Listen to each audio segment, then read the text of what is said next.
আমার প্রিয় মুসলমান ভাইরা, আল্লাহ রাব্বুল আলামিন কোরআন আমাদের মধ্যে নাযিল করেছেন।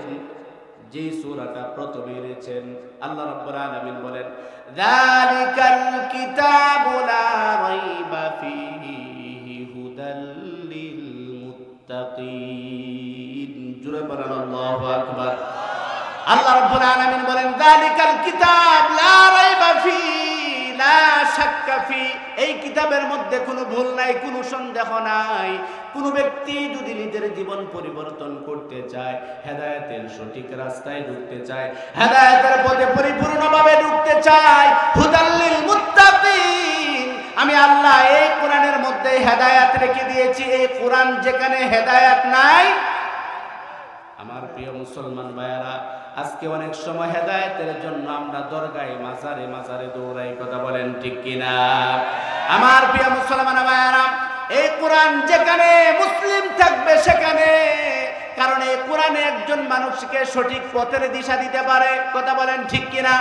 আমার প্রিয় মুসলমান ভাইয়েরা, আল্লাহ রাব্বুল আলামিন এই কোরআনের সঠিক দিশা কিভাবে মানুষদেরকে দেয়, কিভাবে মানুষদেরকে অন্ধকার থেকে আলোর দিকে নিয়ে আসে।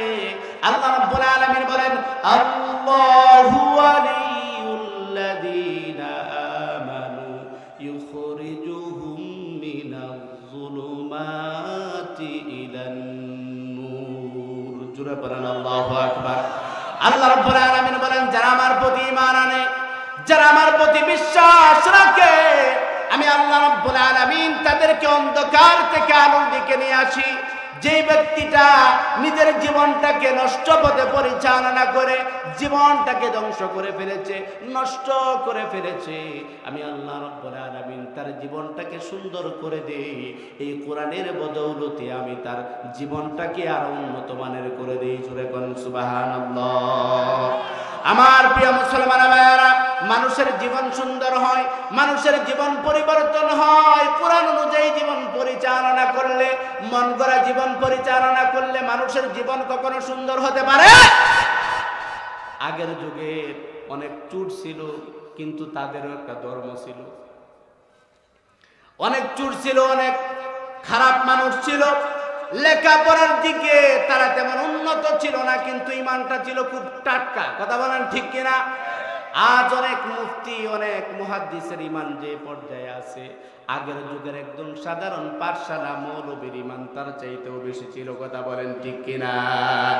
আমার প্রিয় মুসলমান ভাইয়েরা, দিন দিন কেমন জানি মানবিকতা হারিয়ে যাচ্ছে। এখন মানবিকতা বলতে নাই, মানুষের প্রতি কোনো বিচার নাই, মানুষের প্রতি মানুষের কোনো আন্তরিকতা নাই, বরঞ্চ যে যাকে পারে তাকেই ডুবাইবার চেষ্টা করে, কথা বলেন ঠিক কিনা?